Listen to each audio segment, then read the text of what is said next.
Thanks for joining. Each month, we have dozens of talented public officials and civic leaders that join us for the Environment and Energy Committee meetings to learn about emerging sustainability issues and engage with subject matter experts. We thank you for enthusiastically participating in these meetings. And periodically, we turn the tables and we like to hear from you. So today, our format will be a roundtable where we ask members of the committee to share their successes in their community so that we may all learn from their creative solutions. And because this is such a smart and talented group, we also invite committee members to present a sustainability challenge that they are facing in their communities. And they'll be asking for your input and ideas in overcoming barriers. Each of the speakers today is a regular member of the Environment Committee and leading sustainability initiatives in their respective communities. We'll hear about 4 successes, about 10 minutes each for each one, and we'll hear about 2 challenges that need your ideas. There will be a bit of a time after each presenter for questions. And in true roundtable fashion, each speaker will introduce him or herself. Please actively participate in this conversation via the chat. And if this conversation today sparks you to share one of your own successes at a future roundtable, then please tell us about it. And so now I'd like to turn it over to our first speakers, Trustee Katie Kalusny from the Village of Brookfield and Bridget Jakubiak, the Conservation Commission Chair, also from Brookfield. Thanks for presenting. Thanks, Cheryl. Really excited to be here today and to see all of you. I'm going to start sharing my slide really quick because we have a deck to go through while I'm introducing myself. So if you guys can let me know in just a second if I'm sharing correctly, that would be awesome. Can you see the actual slide? Yes, there it is. Awesome. Great. Well, thank you so much for having us. As Cheryl mentioned, I'm Katie Kalusny. I'm a trustee in the Village of Brookfield and a sustainability champion in our village. I'm really excited to be here. I'm talking with you all today. I'm also joined by Bridget, who's been the chair of the Conservation Commission for forever, since I was on the Conservation Commission prior to becoming a trustee. So we've been in cahoots for a long time working on this stuff. So I'm going to give a little bit of an introduction and overview of our sustainability planning process. And Bridget's going to go into that process further and then talk a little bit about our challenges and opportunities going forward.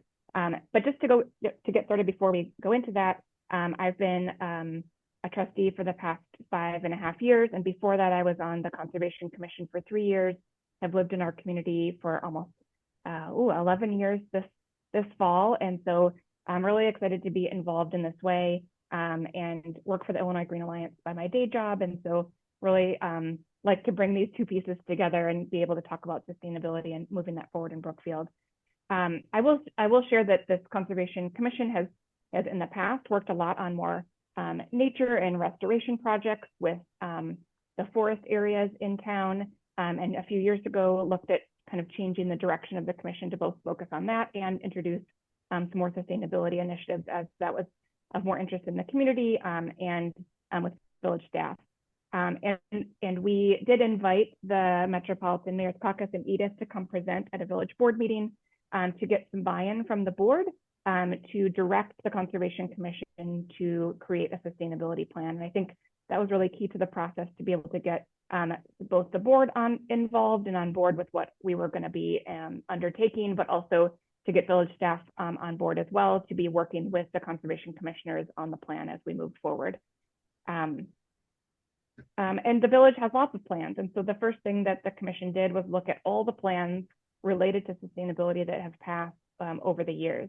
And luckily we had some really great commissioners that love research and reading and finding all these things. So we were really lucky to have recruited some folks to the commission that really took a lot on in this process. So we have a restoration and management plan, we have an active transportation plan, an open space plan, and a comprehensive plan.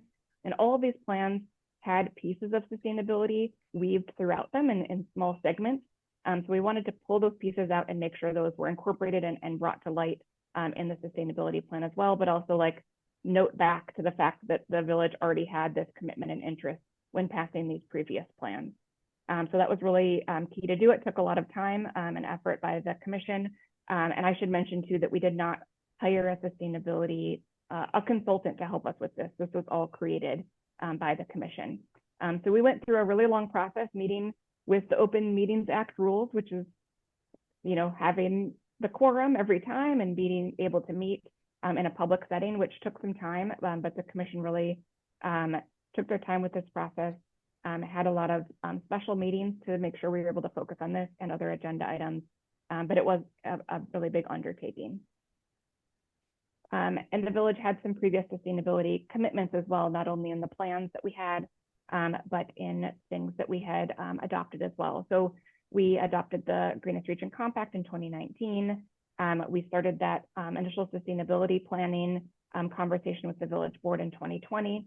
In 2020, you all might remember that then that COVID happened, and so it disrupted our Conservation Commission meeting schedule for quite some time. And so we got started really more in earnest in 2021 and moving forward with that planning process. In 2021, also the village board endorsed the climate action plan for the mayor's caucus, which again gave more background behind adding some more climate components to our sustainability planning process. And then we also signed an MOU with the Cross Community Climate Collaborative, a group of West suburban communities working together to share best practices similar to this larger committee of the mayor's caucus. We did that in 2022, which gave us some more opportunity to collaborate with other communities and hear what everyone was up to. So lots of great commitments, lots of previous plans, and that brought us to kind of create this sustainability mission statement to help guide our process moving forward. So the commission had a lot of meetings about what was important, did a lot of asset mapping of kind of what was around us in the community, and really came up with this 5-year vision for environmental sustainability for Brookfield. And this guided the rest of our process. This guided our conversations with village staff and the village board, and also conversations with members of the community and residents, as we had a couple of open meetings as well. So I'm going to turn it to Bridget to talk through our process, and then I'll be back for questions as well. So Bridget, let me know when you want to go next. Yeah, you can go ahead and put up the next slide.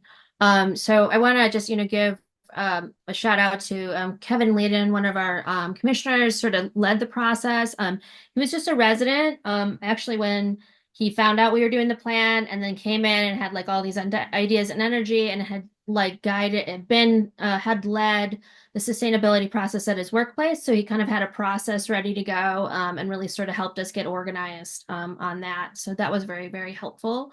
As Katie mentioned, you sort of reviewed the plans, and then we broke down the tabs that are included in the Metropolitan Mayor's Caucus sort of template, and had different commissioners take on different subject matter. So we had a water person, or a group that was involved in charge of water, a group that was in charge of waste and energy, and I think that's on one of the next slides. And then started reaching out to members of the public to talk to people who we thought might be able to help us be champions or partners or have expertise to help with those different tabs. And we held a community workshop where we set up tables and talked about the different subject matter at each table. So one group was residents talking about their water concerns. One was about energy. And that was really, really helpful. We got fantastic ideas, and it also really helped us prioritize which items were the most important to the residents. And then we went back with help from Katie to get the village staff's input. We went through a couple of revisions with them, and then presented it to the committee of the whole and the village board for approval. Katie, can you switch? So these are our 9 focus areas. And we winnowed down the tabs from the Metropolitan Mayor's Caucus to 119 actions.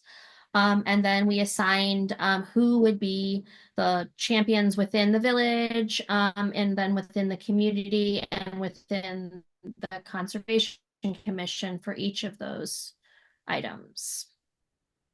Katie, can you switch? And so now we're kind of in the process of sort of shifting from we've got village approval for the plan. Now we're working on and we've developed a web page where we're starting to post sustainability resources for residents. We're in the process of drafting our first year implementation plan. And starting to work with staff on it. We eventually want to reach out to the other commissions in the Village of Brookfield to talk about how they can help as well. And we're gonna be reaching out to, we've started reaching out to champions and partners as well on ways we can work with members of the community on some of these. For example, working with local businesses who want to implement um, green energy, and things like that. And then in the next few months, we're hoping to start planning some educational programming. Some of our goals include, helping inform residents how they can start making sustainable changes at home. So we'll be doing some educational programming with the commission for that. And then hopefully next July, we'll have the staff give us a progress report on how they're doing on the items that require, village staff or budget moving forward. At least the ones that we gave the goals dates. So we have a few. We try to give ourselves some more modest goals for the first year while we're working on the implementation plan. So each year for the next 5 years, there's certain goals that we have set. Katie, can you switch? Yeah. And then so we're still working through, we feel really good about where we are, but we're still working through some questions as we go. How do we prioritize and collaborate with our village staff, which is very small. I know some villages have like a designated person for sustainability. We don't have a person who's in charge of that, and our departments are relatively small, so we may not necessarily have a person in each department who's responsible for sustainability. So we're trying to do that with volunteers and also with our staff that we have.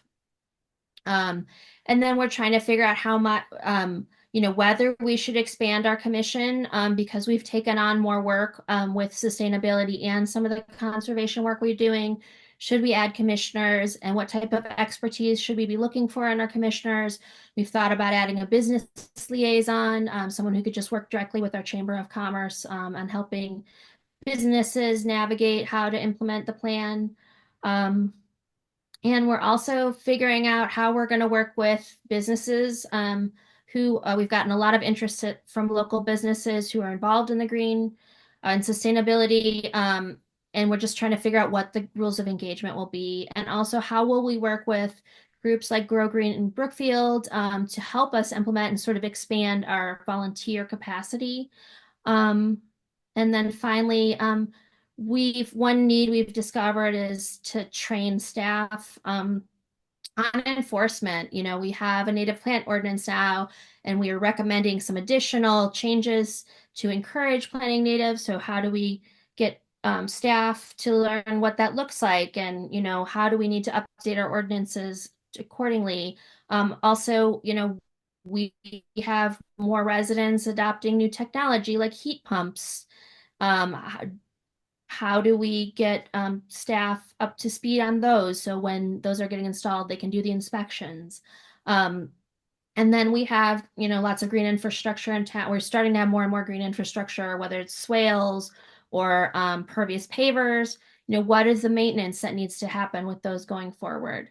So one of the things we've discussed with some of the commissioners and Katie is potentially working with our partners in Metropolitan Mayor Caucus or the C4 initiative to collaborate to see if we could get together a multi-town training for village staff on some of these issues. And then the last one. And this is our commissioners who worked on the plan.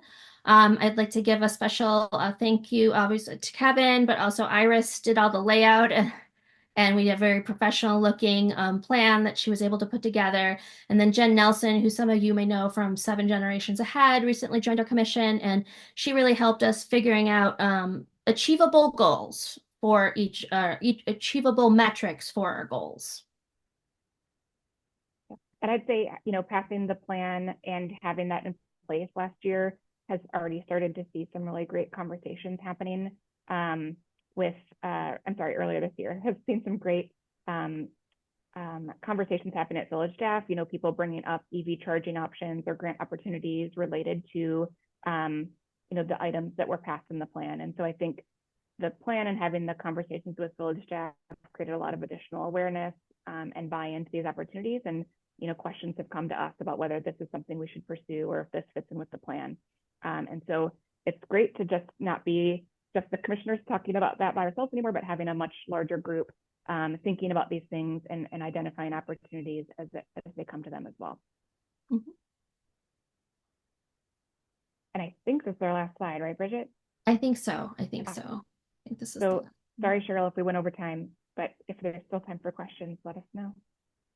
Oh, that was a great presentation. And if you could go back to the last slide and then the group could comment on any of the questions that you had for the group on the challenges, so we can see if there's questions from the audience or if they would like to comment and give feedback on these items.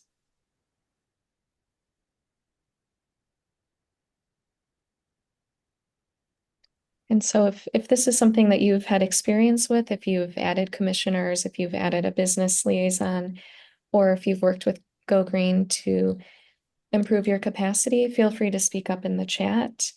I think that last idea of the trainings, that gives us some great ideas at the caucus for some upcoming meetings that we could have. Possibly Edith has joined, and that's something we could look into, is whether or not the caucus could hold some of these trainings on heat pumps, which it sounds like, Carrie, you mentioned that would be a good one in the chat, and native plant ordinances. So if anyone has any questions or comments, we will also keep the chat open if you would like to comment later and think about this one.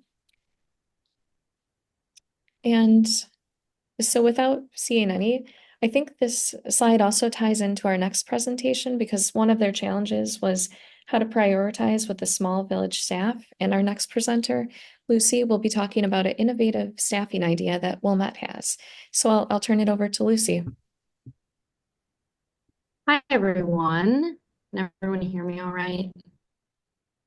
Yes. Yeah. Okay, perfect. So my name's Lucy Mellon. I'm the Sustainability Coordinator for the Village of Wilmette, Wilmette Park District, Wilmette Public Library, New Trier Township, and Wilmette Public Schools, which I'll get into a little bit further in my presentation. I've been in the role for just a little under 2 years. It was created in early 2023.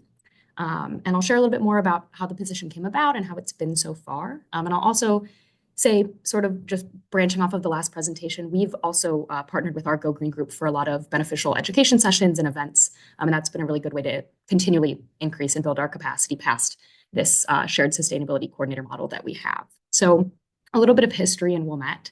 So our Environmental and Energy Commission was founded in 2009 to provide advice and education on environmental and energy related issues throughout the village and help advise our village board. This EEC created the village's first sustainability plan in 2021, which was based on the Greenest Region Compact. And similar to what Brookfield was saying, this was developed in-house by the EEC and using the Greenest Region Compact as a model to follow.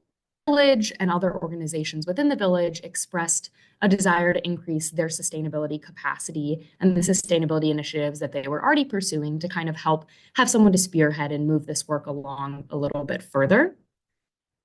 And so they decided to focus on a shared sustainability coordinator model. And so this intergovernmental agreement began officially in 2023 when the job was created in early 2023, and subsequently I started in February. And like I had mentioned, this is between the Wilmette Park District, the Village of Wilmette, Wilmette Public Library, School District 39, and our New Trier Township, which encompasses quite a bit of municipalities, but Wilmette is included in the township.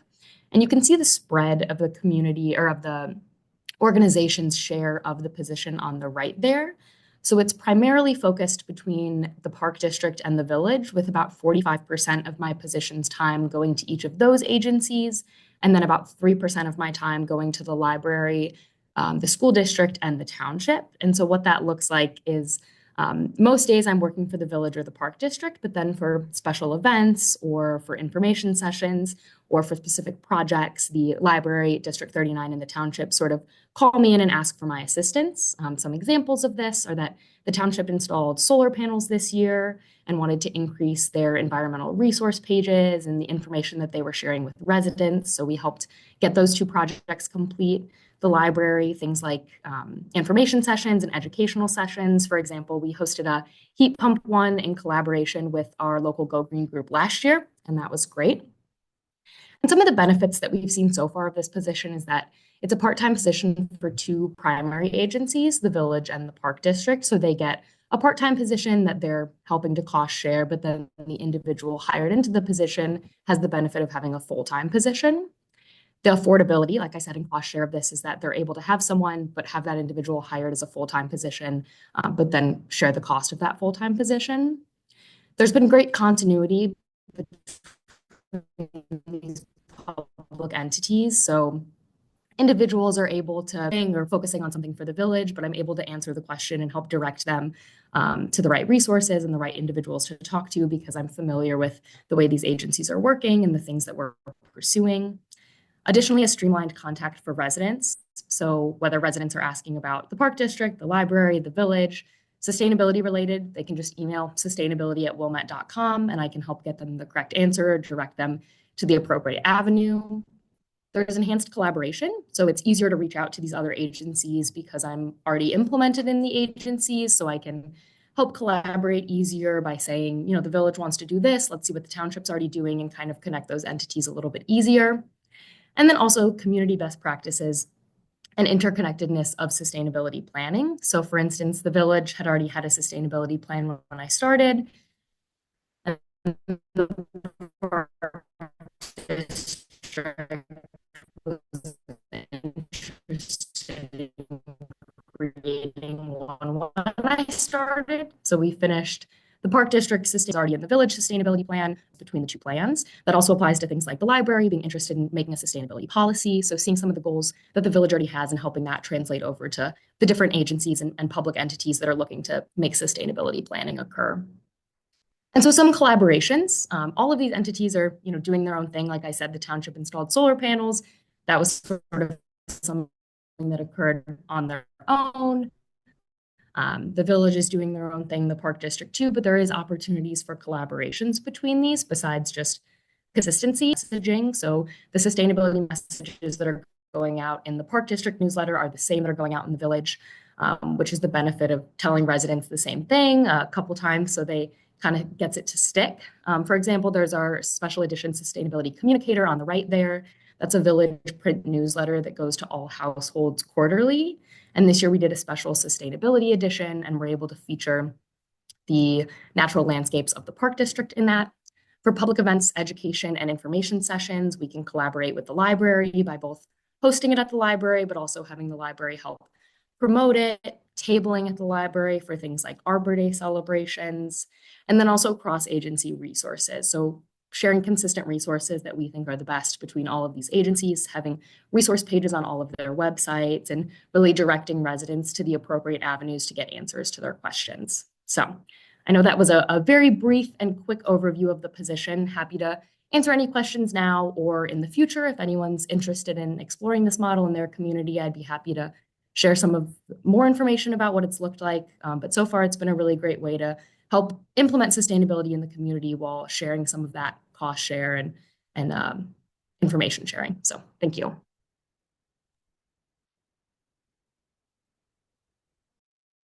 I'm just piping in here too. Cheryl's having a little bit of internet. So I'm Edith Macker. If you don't know me, Edith Macker, Director of Environmental Initiatives. Sorry to be late, but fabulous presentations so far. Lucy, can you talk just a little bit more about the Memorandum of Understanding? How complicated was that? Did it take a long time to get approved? It's a unique collegial position. Yeah, so it did get passed before I was with the community, because that's what helped create the position. But our Intergovernmental Cooperation Committee is a group of those 5 agencies that meets regularly. So there's representatives from each of our boards. So the park district, the village, the school district, the township, and the library all have board members that sit on this Intergovernmental Cooperation Committee. And every year they pick something that they would like to champion. So they have done things like mental health in the past. They focused on sustainability in 2022, and that's what really brought about the desire to have a full-time position to help implement the village's sustainability plan, but also keep that momentum going across all these other agencies. So the Memorandum of Understanding is an intergovernmental cooperation agreement between all of these individuals where they express their desire to have a specific percentage of the sustainability coordinator position focus on their agencies based on what they had capacity to oversee at the time, what initiatives they were focused on, and supervisory staff that could look over that position. So the village and the park district had significant more capacity than these other agencies at the time. And then they revisit that intergovernmental cooperation agreement annually to see sort of how things are going and check in if they would like to continue the agreement and how the percentages are going. Excellent. Any other questions?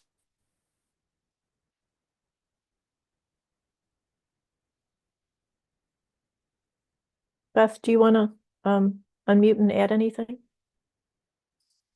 Sure. I'll start my video.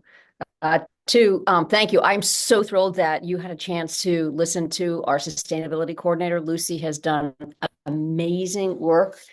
And once you have a sustainability coordinator, you wonder how you ever were thinking you would make progress without one. So I would just highly recommend every community to think about that. And sharing the position has a lot of benefits, but everybody loves Lucy and wishes they could have a little bit more of her time. So also Lucy created an incredible sustainability-based written and electronic communication called our communicator. It's all sustainability based. I'm going to put the link to it in the chat, and it would be great if everyone could take a look at it and go, wow, maybe our village could create something like this as well. Lucy, is that okay if I share that link? Yeah, not a problem. Okay, great. And I head up the citizens-based Go Green group. And we are just delighted to be able to take Woodity with our larger base of volunteers and participation in lots of festivals and booths. So kudos to Lucy. She's doing an amazing job, and good luck to all of you finding someone as good as Lucy. Thank you.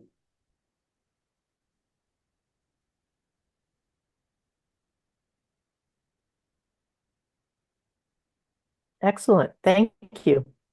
Anyone, and thank you for sharing that link. Okay, I'll just put it in now.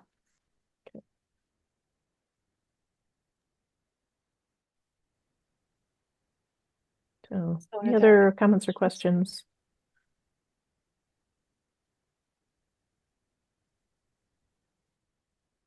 Go ahead, Cheryl, if you're. Oh, yeah, I was going to ask for comments or questions, but then if there are none, I just wanted to kind of point out we've formatted the meeting, first there's the sustainability planning that a community does, then staffing is kind of the next step. And if there are no questions, we've kind of wanted to move along to specific challenges and successes that communities have had. And so it looks like our next success that we'll be talking about is from Jason of Downers Grove, if you wanted to share and introduce yourself. Yeah, thank you. My name is Jason Michnik. I'm the Environmental Sustainability Coordinator for the Village of Downers Grove. Started with the village at the beginning of this year. This was a new position for the village that was created shortly after Downers Grove joined the Greenest Region Compact. So we're working on our first sustainability plan now. But I am here to share one of the things that I'm really excited to be able to work with others in our village and community, which is our smart utility and green infrastructure. So something that started long before I got started with the village, but excited to be able to come and talk to everybody about it. So as most of you are probably well aware, in terms of looking at our region and climate-related risks, flooding is a major concern. So as part of our sustainability planning effort, we actually did a climate risk assessment. I wanted to share some of these resources that if your community is looking to do something similar, they were very helpful for us. So first was the climate action plan that was put together by the caucus that talks about flooding in the region. We also had our county natural hazard mitigation plan that was very helpful in identifying individual risk profiles.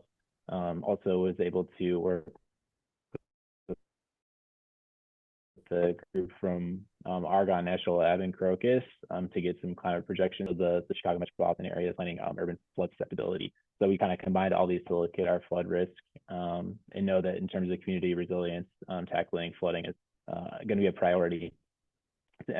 Very expensive type of natural disaster, and reducing that risk takes a combination of strategies, but really excited to be working somewhere where they've already recognized the benefit of nature-based solutions. So a little background, the Village of Downers Grove created a stormwater utility in 2013. This was passed via referendum in the community to both create the utility and issue bonds. So the way that utility works is that property owners are billed based on the amount of impervious surface on their property. This is included or attached to residents' water bill, and the average residential stormwater utility bill is about $17 a month. To date, over about the last 10 years, we spent almost $60 million on capital projects. This had a pretty significant benefit in reducing urban flooding and improving our localized poor drainage areas.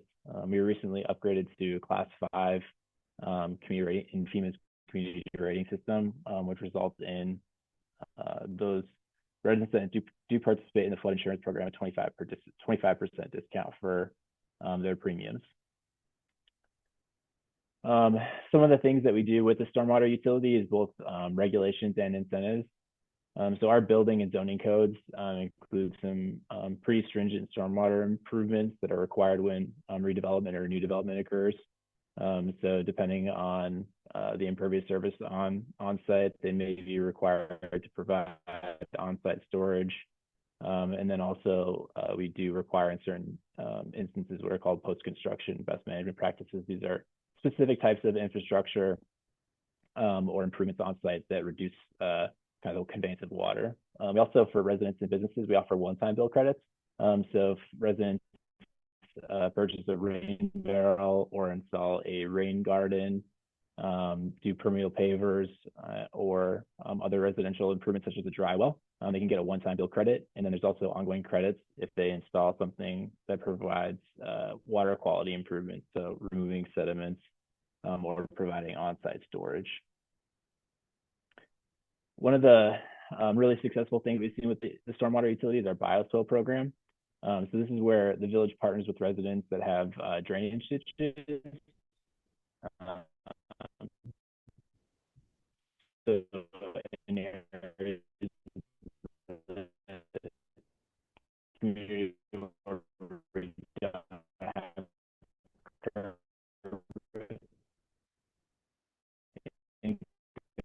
better. We work with those residents to install bioswales in those drainage ditches, which helps reduce the flow of water and helps with storage a little bit. And residents maintain it afterwards. So we do work with residents to help them understand what plants are supposed to be there, which ones are weeds. Residents get to provide input on the types of plants that they want. So if there's certain types of flowers or colors that they want in their yard, we'll work with them to select the appropriate plant.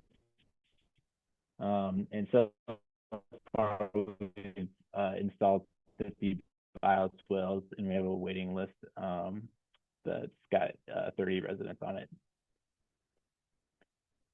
Another thing that we've focused on is naturalized detention. So this is where we worked with either our village-owned properties or with the park of the screen there, you can kind of see where we regraded a large detention basin and then installed appropriate plantings. And then on the top there is what that looks like now. So this is both habitat restoration, but also improves the stormwater retention. This is another example. I think this is a really cool example of us working with the park district.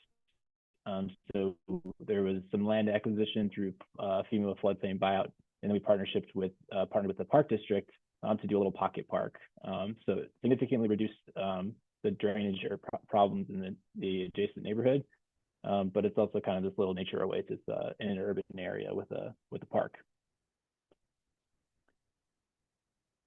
Another major project that we have been working on is stream bank stabilization and greenways. So on the top left there is a significant flooding event that happened along St. Joe's Creek. We, again, through FEMA support, purchased a couple of properties, and then were able to widen and take back some land for St. Joe's Creek, and then installed natives along this path that goes across 3 different blocks. But now you can see this is, again, kind of another little nature oasis inside of a neighborhood. The last one is pollinator and rain gardens. So this is really looking at trying to find all those little nooks and crannies through the community, underutilized spaces that require regular maintenance, and trying to replace turf grass with native plants. So this has the benefit of habitat restoration. We're not producing emissions through the maintenance of that turf grass. There's also an aesthetic improvement. This is our Belmont train station and Belmont Road underpass. So what used to just be these kind of berms are now planted with pollinators. We're part of the DuPage Monarch project. So this is another example, and we have 30 of these natural areas installed across the community now. So looking forward, we're continuing to work with our park district to utilize open spaces for naturalized attention. So looking at where we have issues and where there's opportunities for us to turn hard to mow areas or areas where we can use detention basins to plant natives. Continue to improve the bioswale and stormwater incentive programs. So we do offer cost sharing for more substantial stormwater improvements on residential, especially if there's multi-property flooding issues. We'll work with multiple property owners to provide some incentives there. We're also looking at, through our downtown streetscape project, turning our plantings into native landscaping demonstration gardens, and then also promoting the Conservation Home and Conservation at Work programs through the Conservation Foundation, and trying to educate residents on how that benefits the community and also can help restore habitat connectivity in our built-out community. So before I talk about our challenge, I'm going to pause there in case there's any questions.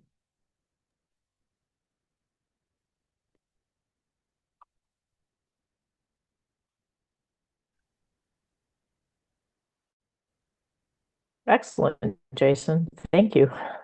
Very, I love how thorough you are. I was just thinking in my mind that, boy, it would be great if you were doing something on private property. And then you mentioned you're promoting stewardship on private lands.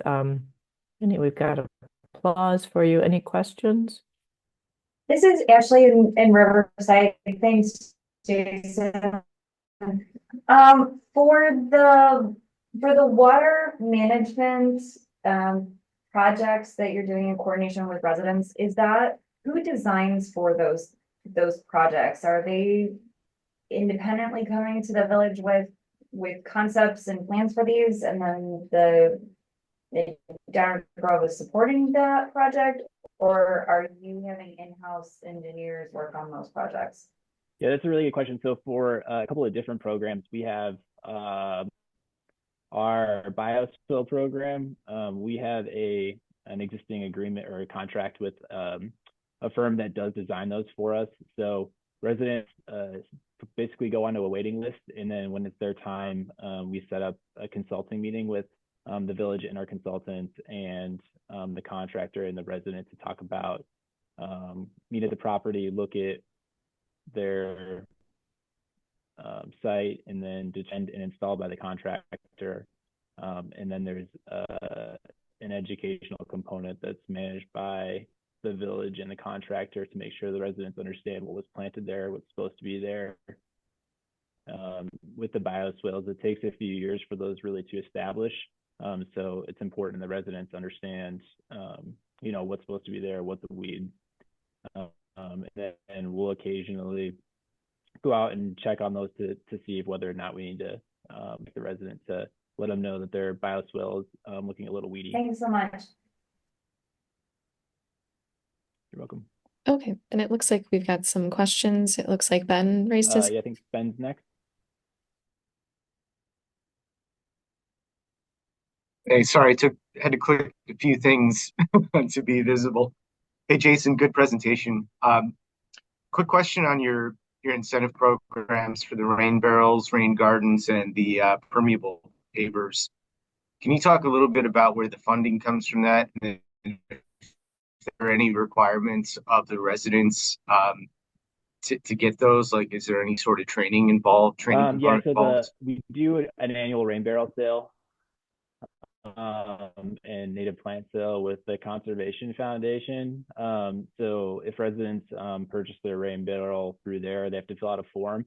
So we both subsidize the cost of that rain barrel, and then if they go through with the purchase and then file the application, we provide a bill credit. So all of that is funded directly by the stormwater utility. So the revenues that fund gets from resident stormwater bills. Same thing with the other improvements. Those all come in the form of a bill credit. Thank you. You're welcome.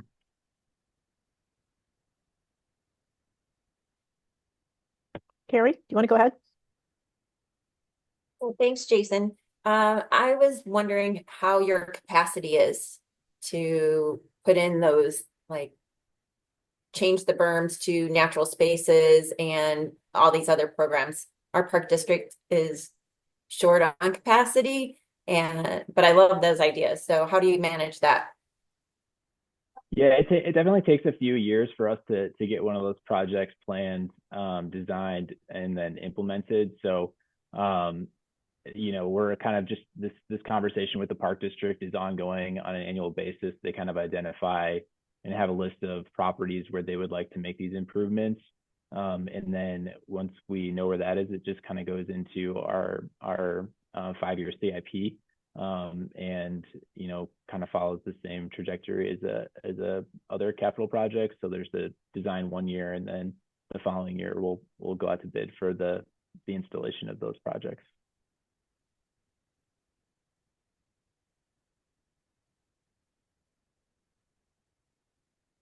Then yeah, I see your question. Let me track that down and share that with you.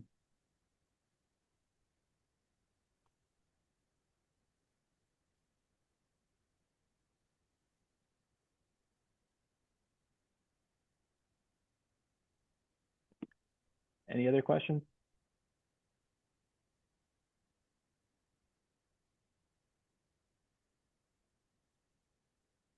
I have plenty, but in the interest of time, let's get through some of the other presenters.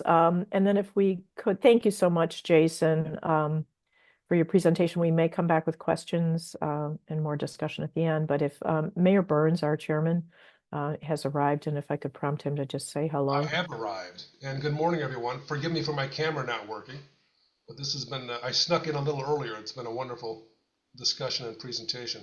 Thank you very much, Jason. We'd like to double your salary by offering you a job in Geneva, so please let us know when you're available. I'm actually a resident of Geneva, so let's grab coffee sometime. We can talk about it. Yeah, I know. I've looked up your file before. It's rather disappointing. So. Good work, man. Good work. Thank you. So sure. And I also want to comment just the 2 new positions. We've really been noticing how communities are investing in sustainability in these positions. So both for Lucy and for Jason in a short period of time, and kudos to the communities that created those positions. Mm-hmm.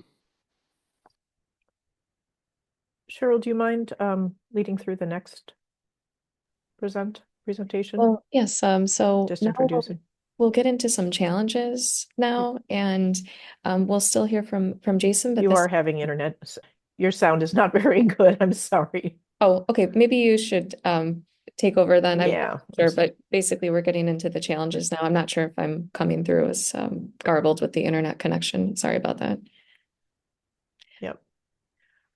So and sorry about that, Cheryl is in the office in the old post office today and a little bit of trouble. So Cheryl had the idea to not have a downer for ending with the challenges, but it was great to just use the wisdom of this group to address some common challenges and keep the dialogue going. So to present a challenge, two of them coming up will be Jason from Downers Grove. So. Yeah, so let me share real quick. Just a couple of quick notes here. Just have one slide. So this is a particular challenge that we're looking at right now. We are in the process of creating a bike and pedestrian plan ability throughout the community, neighborhood connectivity, also a strategy to reduce vehicle travel, and also connect our inherent challenges have come up, and I'm really curious if anyone has or innovative examples that I could look at. But our challenges are that, one, we're a built-out community. We don't have any open space. We also have very narrow right-of-ways because the majority of our community was built pre-World War II. We also have major barriers. One of the things that makes Downers Grove great is we have amazing regional connectivity to interstates and Metra, but those are actually significant barriers for bikers and pedestrians. And the routes where we've looked at that make sense county or state roadways, so we don't have a jurisdiction over them. We've also looked at alternatives. There always seem to be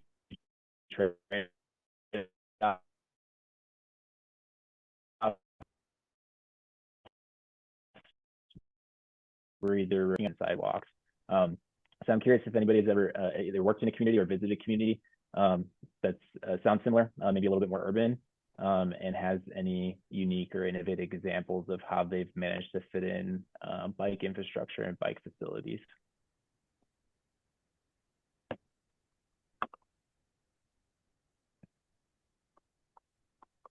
I see our friends from Naperville are commenting on their embarking on their own bicycle and pedestrian plan. Geneva is as well. It's had fits and starts over the years. Perhaps, Jason, you've seen in the neighboring community of St. Charles, they started laying out their bike lane markings on all the roads. Yeah, I have, and we're trying to avoid the use of sharrows. We've tried that in the past, and it doesn't really seem to be something that really promotes safety. And I don't necessarily don't use the word safety. I think it's comfort. I think people want to be comfortable when they go out for a ride with their family or when they're commuting. So we're trying to come up with an alternative to sharrows if we can.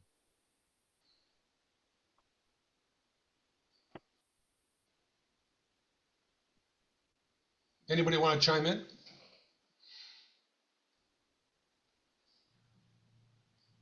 It is a heck of a challenge, isn't it? Yeah, I'll just step in to volunteer, kind of echo what I entered into the chat. So this whole concept is something that we've been working with our local environmental advocacy group on. They've been pushing city staff and the Transportation Advisory Board to basically update a plan that hasn't been updated in well over a decade. And we've got a lot of the same problems. We've got so many multi-jurisdictional road crossings, whether it's IDOT or DuPage County or Will County or the city. So we have been training up a new transportation project manager who was hired last month, who I've been told is going to head up our work on this. We do have budget to hire a consultant to help us, which I think is going to be very, very key to helping our already thin staff address this issue. But we've got, also a lot of built out roads that are going to be too narrow for establishing a separate bike lane. We've got some of those painted on sharrows so far, but those don't do a ton. I mean, and that's a common complaint from the transportation advocates, is that the sharrows, they're not a barrier, they're not really well marked. So I'm looking forward to seeing what you are able to to figure out in Downers Grove with yours, and I'll certainly on this. Maybe next year, definitely by 2026. I'll be glad to share our findings with the group. Thanks, Ben. Ben and Jason, the Sheros, do they generate more questions than anything?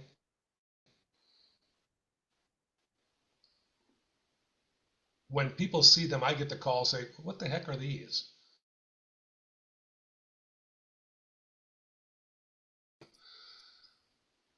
Yeah, I don't know if questions is the term that I was. Have something called a lilac bikeway plan that purposefully pulled together, tied together the parks, the schools, the major employment centers. But the base document that we have is that complete streets policy, so that we have that charge from our village board that as we're planning projects, we know representing that to the residents in the area of why we're looking at something different than just a reconstruct. Thank you, Dave.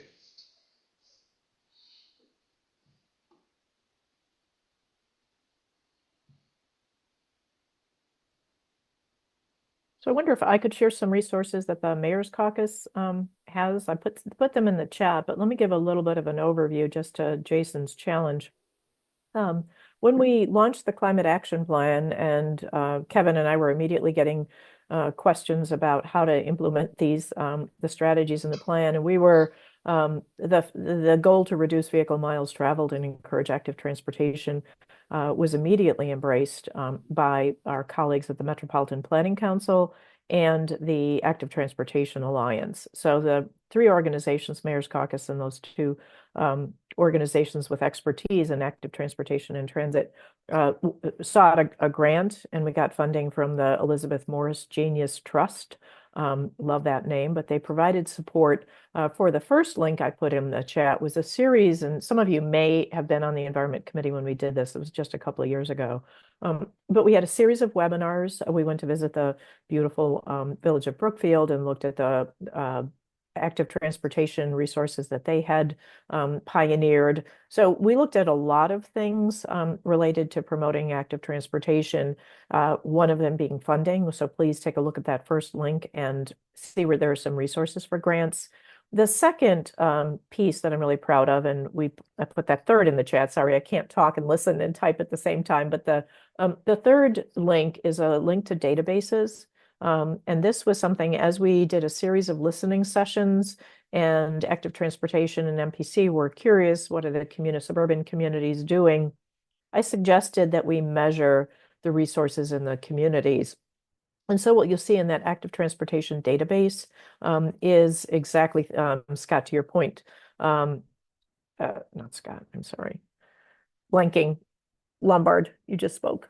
David, yeah. David, thank you. Apologies there. But we compiled all the communities that have active transportation, complete streets policies, and it's like 103 communities. There's a lot of complete streets policies. We also looked at bicycle and pedestrian commissions, what grants they had gotten.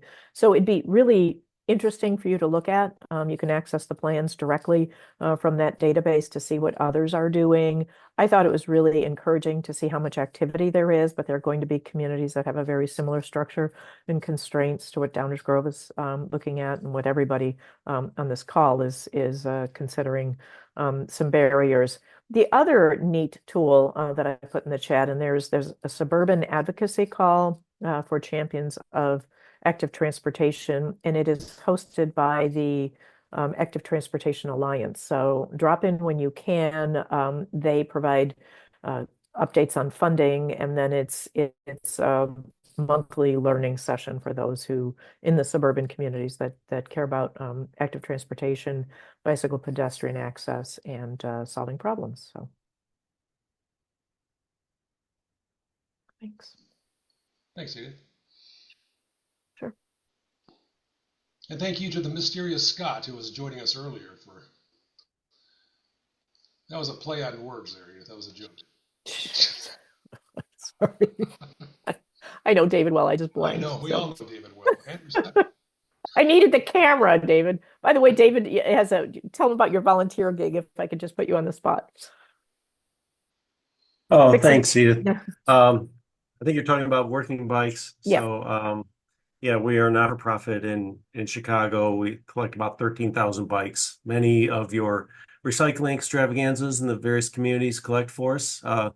And volunteers like me show up and take those bikes from your residents, and then we have a truck come by.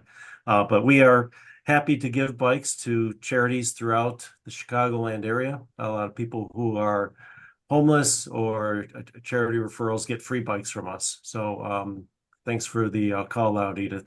We're happy Sure. to help everyone everywhere. So workingbikes.org. Good to see you. Well done, David.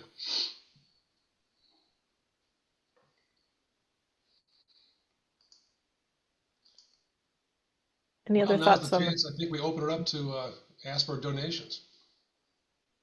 I was good. He put the link in the chat, and we'll take donations for that. Okay, we'll do. Good for bicycle connection. That's great.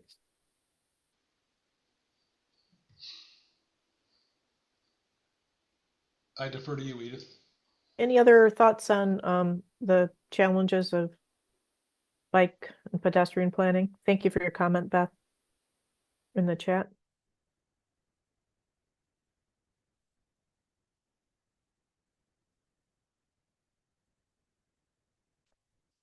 If not, should we roll? Let's roll.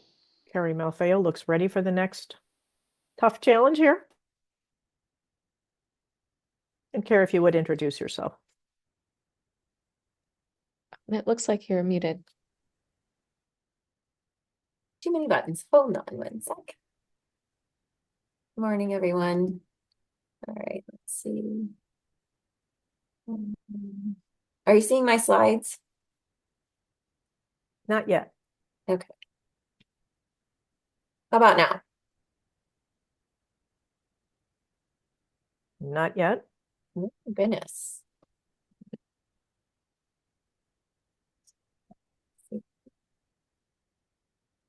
We tried this. Sorry about this. Let's see.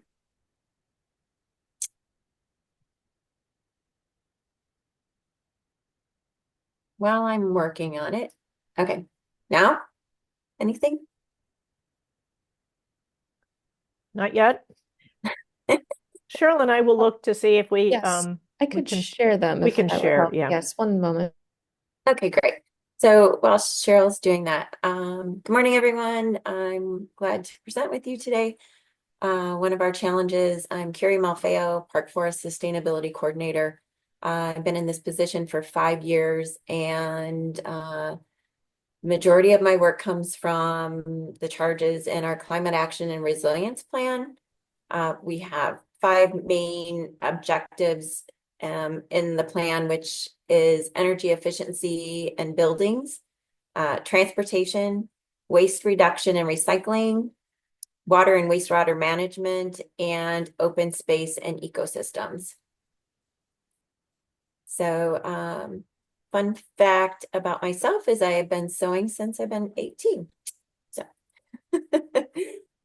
So as far as street light EV charging, Europe has been doing it for many years. We've seen reports that LA rolled out 250 EV charging stations, using them, or streetlight EV charging stations, prioritizing heavy traffic areas, underserved areas, and looked like it would be a good objective for our strategy for us. 30% of our housing stock is multifamily and co-ops, which lack designated parking and only have on-street parking on some. So this could be a great way, hopefully financially, to roll out charging for the people in our community. Also, right now we have an EV charging station downtown. So this would broaden our reach and, of course, incentivize people to purchase EVs in those neighborhoods. So next slide. But our barriers. One, we found out, or we're told by Public Works that we are denied access to use the electric supply on those poles. We only can use it for a mounting fixture. And a lot of our poles are also wood and need to be upgraded. And then we looked at, how to get power to that to bring it, because we'd like to roll out level 2 charging. We need to install a breaker box and a meter. And then a lot of our street lights are controlled by photocells and timers, so they only turn on dusk to dawn. So major hurdles there. Next slide. So work that we started with was we took a map and drew out what light poles would be feasible, where they are in relation to street parking and right of way, and also where it could impact those co-ops and multifamilies.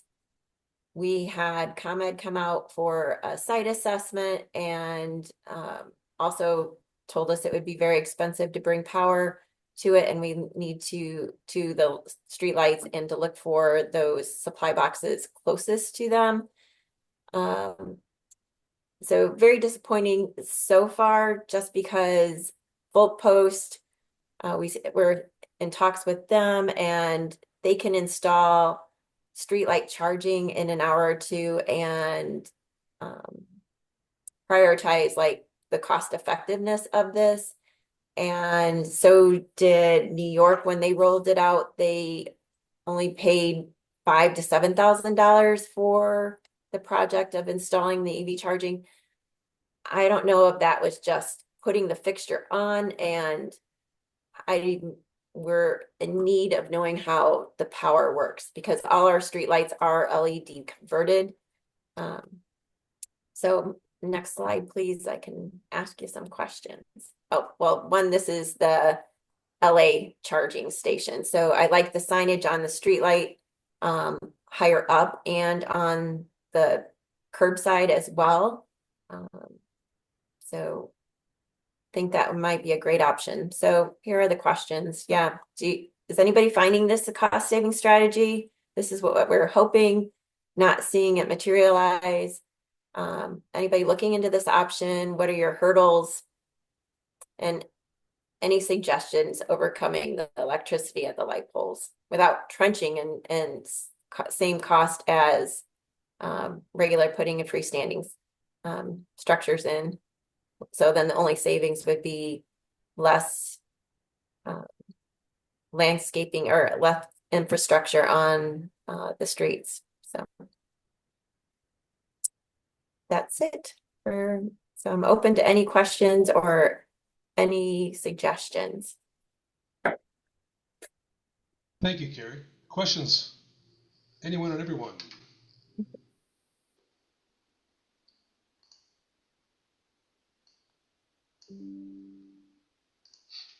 Any comments, Carrie, or any concerns, complaints, or otherwise regarding parking issues in general when such structures are in use? Right. The one thing that we're looking at, we have a grant from Cook County EV charging that would give us some of these charging stations if it's financially feasible and don't have to do all the trenching.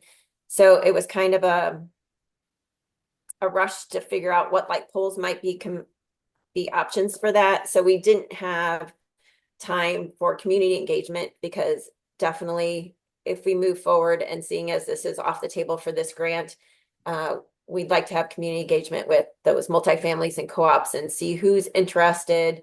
I can see some residents saying, I have a charger in front of my house and now everyone's parking in front of it and I have no place to park my car, or and being an inconvenience for some people, or other people saying, why did they get a charger close to them and not us? So definitely want to circle back with community engagement going forward for this.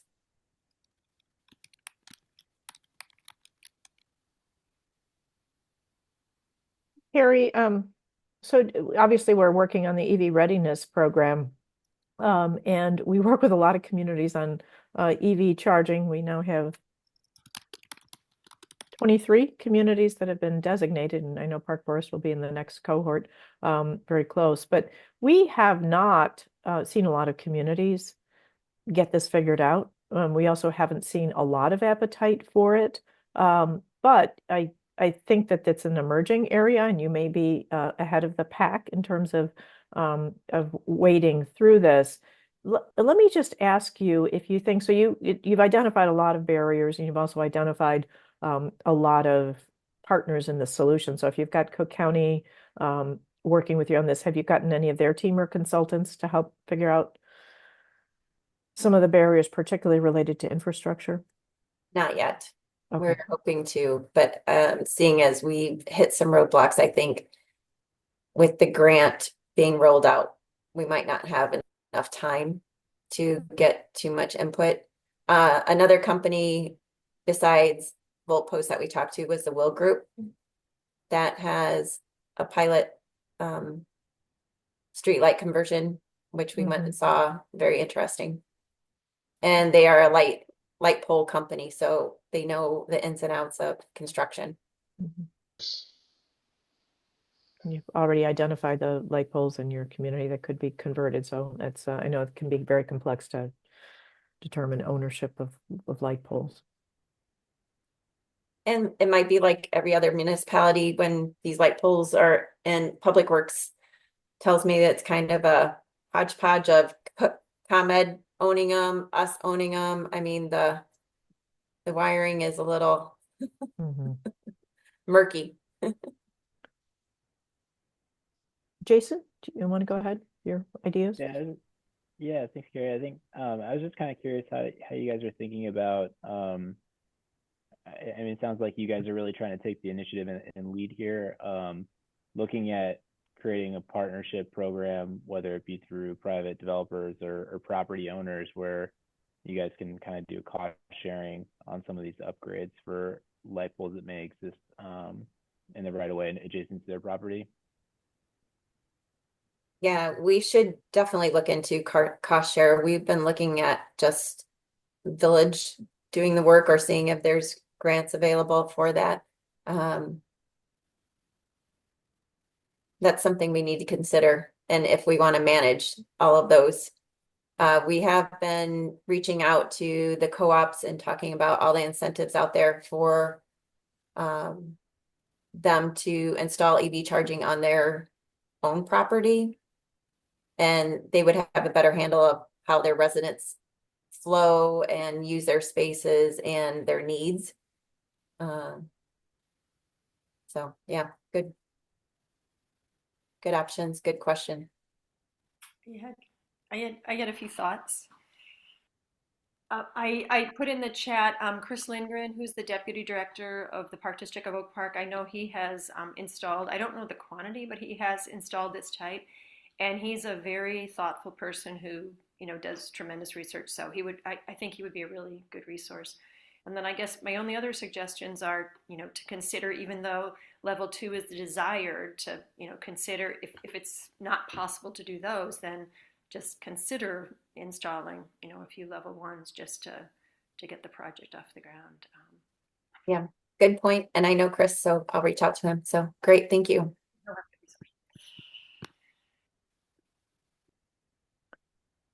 Carrie, I'll just offer, as we work with ComEd, as most of you know, ComEd is supporting the EV readiness program, and we're in good dialogue. I'll just let them know that there's interest in a pilot program if they can help untangle. It's good to know you're interested. And if there's any other community working on this, please identify in the chat or raise your hand, and we'll make sure that that gets brought up with ComEd when we have the opportunity to propose new pilot projects. Well, thanks.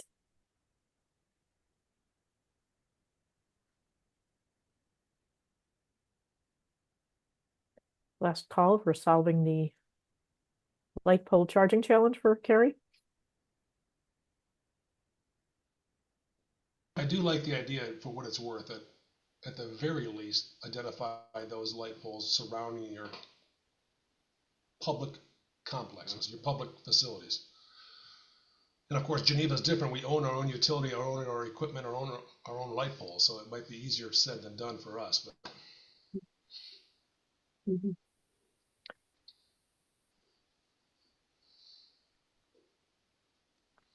Okay, so thank you so much, Carrie, for that. And you're, thanks, you Carrie. both you and Jason present really good challenges. Not easy to fix. So our next success, we were going back to successes now, and our speaker unfortunately had to cancel. Just to verify, Lisa is from Sanzenbach or from Skokie is not able to join us. Is anyone else from Skokie on the call here that wants to take that comment over? Otherwise, we're going to ask Cheryl to talk for a little bit about it, and if her connection's not good, I will speak on Skokie's behalf just for a minute or two.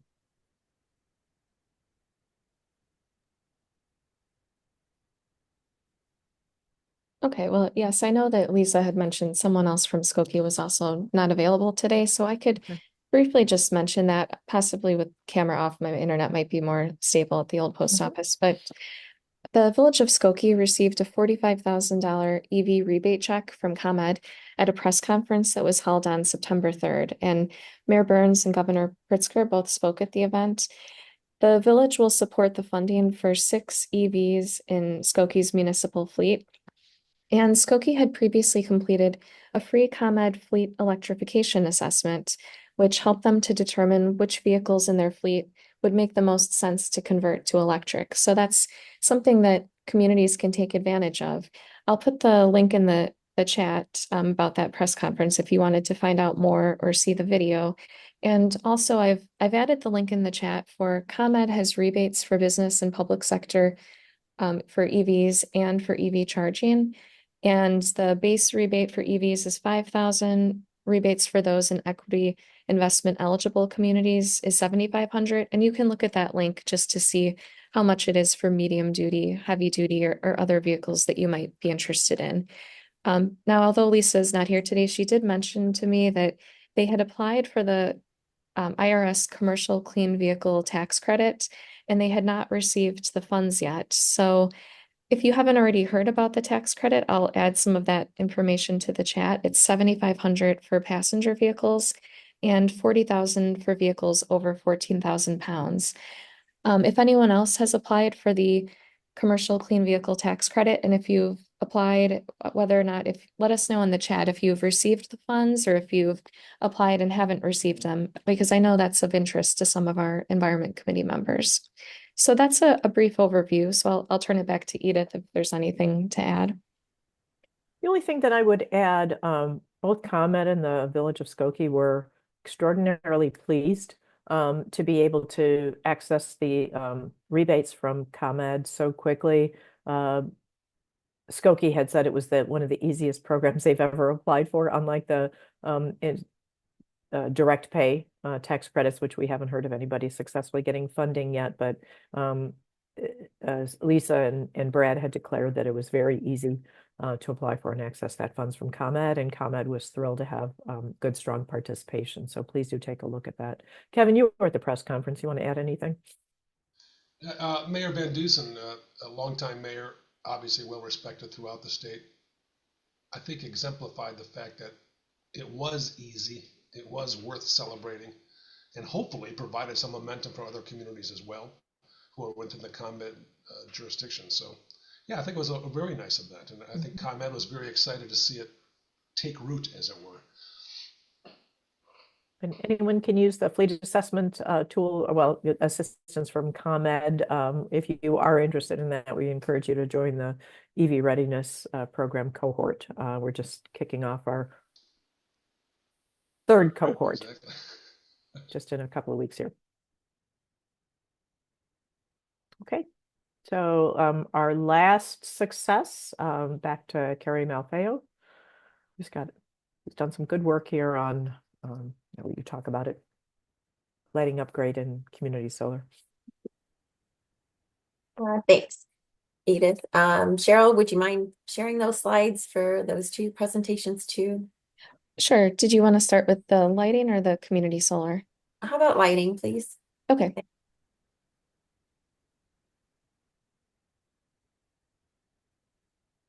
So while Cheryl's looking for that, the police department was one of our last facilities that needed lighting upgrades. And when we heard about, next slide, please. When we heard about the incentives, and we jumped on it. So of course, objectives for replacing lights is in improving energy efficiency, reducing the energy costs, enhancing light and working livability. And then most of all, our climate action and resilience plan goal, which the goal is to reduce our energy use by 25% on village-owned properties.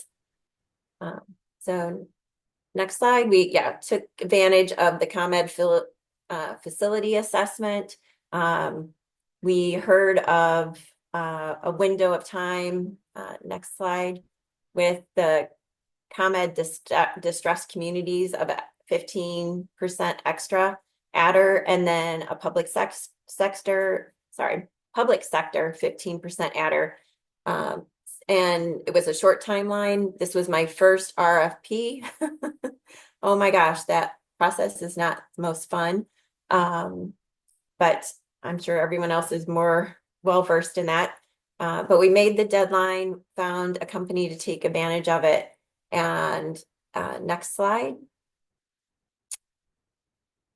We replaced 329 lights in June.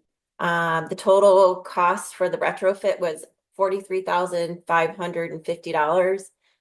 With the ComEd total incentives, we received $15,100 off that cost. So the final out of pocket was $28,448. So the payback period was 1.4 years, and our annual cost savings will be $15,400. And that includes the maintenance as well as the energy. I'm sorry, the energy savings is 15,400. The maintenance is 5,000. So a total annual savings of 20,500. Lessons learned, first RFP of just the whole process of that, and then also change orders. We had a couple changes. The police chief didn't want any dimmer switches, and when we installed them, then a couple offices wanted them. So a lesson learned for me, if I do this again, when we're doing a walkthrough, talk to the staff that is in the room to see what they're looking for as well, so we don't have to go back and do too many change orders. But it was well worth the project.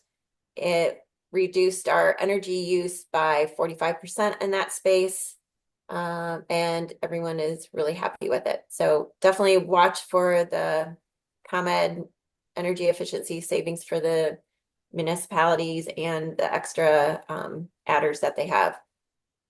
I think they have a 40% adder right now, but it expires November 15th. So yeah. And then the next one, I want to go and head into the municipal community solar? Great. So many of you have probably heard that they're really offering municipal community solar programs. We just signed a contract for 30 of our properties. 28 were mass market accounts, so that under 100 kW, and then 2 anchors over 400 kW, with a 10% savings, 20-year contract, estimated annual sales of or savings of 21,500. And then actually, I think I have a typo on that. The 20 years will be 430,700. Next slide. Okay, one more, maybe. Oh, nope, you can go back to that one. Thanks, Cheryl. One hurdle that we had was I spoke to 3 different brokers. One offered 20% savings just for some of the accounts. It was a lot more labor intensive to get the contract signed than I originally thought. Village manager was all for it and very supportive. We did end up going back with the broker that does the municipal aggregation, seeing as municipal aggregations come up for renewal in 2 or 3 years. Even though you can participate in both, the billing gets a little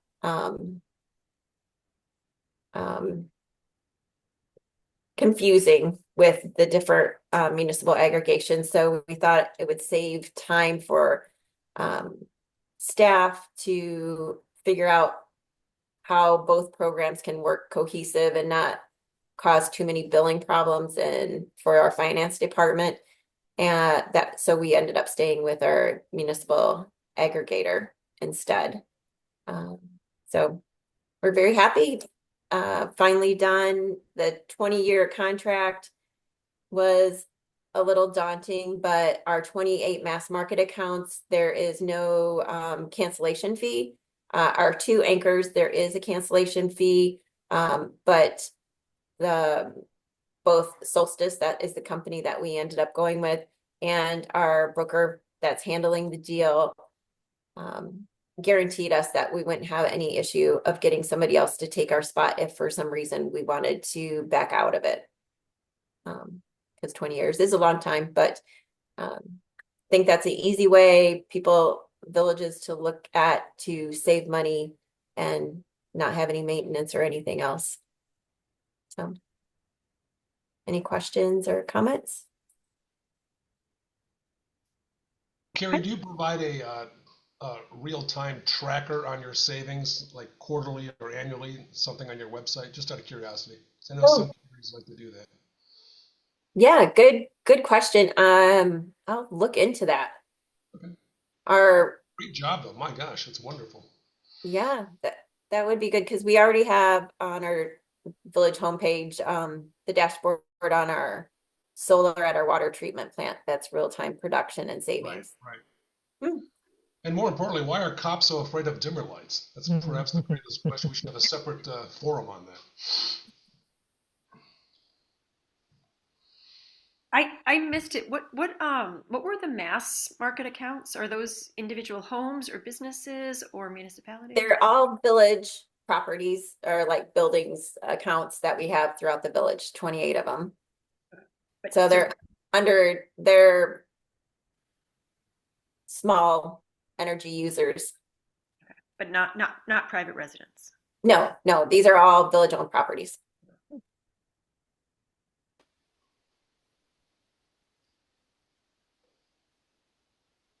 Great work, Carrie.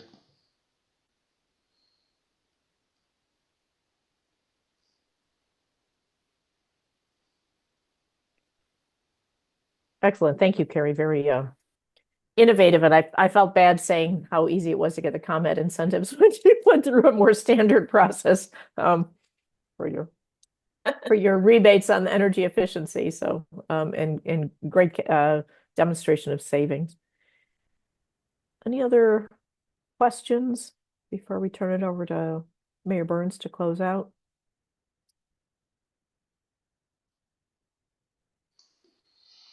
Well, it's been a productive morning, and thank you all very, very much on this. Is it officially the first day of winter? Certainly feels like it, but we are ever so grateful to everyone participating, for those of you who shared, everyone achieving success, and of course being not only brave enough, but humble enough to share your success with us, because that matters a great deal. So thank you all very, very much. And our next environment call is going to be entitled Police Chiefs and Light Dimmers. I can't wait to reach out to the police chief in Park Forest and find out. With that, Edith, I defer to you. Do you want to put in a plug for the gala? October 26th, ladies and gentlemen, Saturday. The Metropolitan Mayor's Caucus is hosting a gala that we have not held in 5 years because of the pandemic.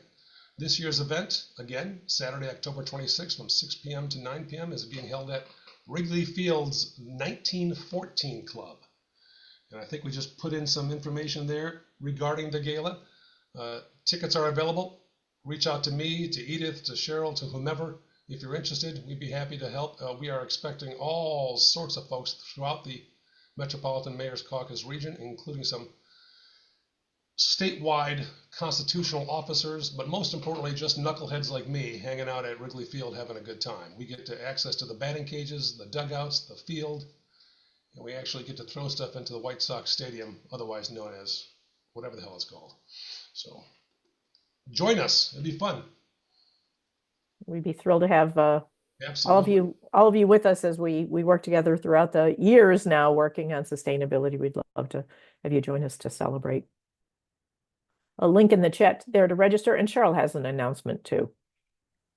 Yes, we were just wondering, we're looking for your input to understand the changing needs, barriers, and opportunities that are involved in adopting building energy policies. So we have a survey that we're just looking for your feedback about the stretch codes, benchmarking, and building performance standards in your community.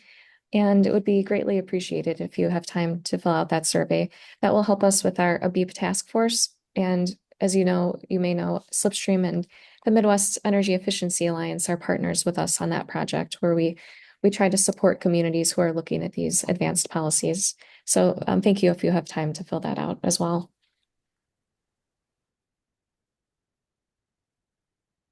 And in closing, the next Energy and Environment Committee meeting, Environment and Energy Committee meeting, sorry, is November 19th, the usual time, 9:30 to 11.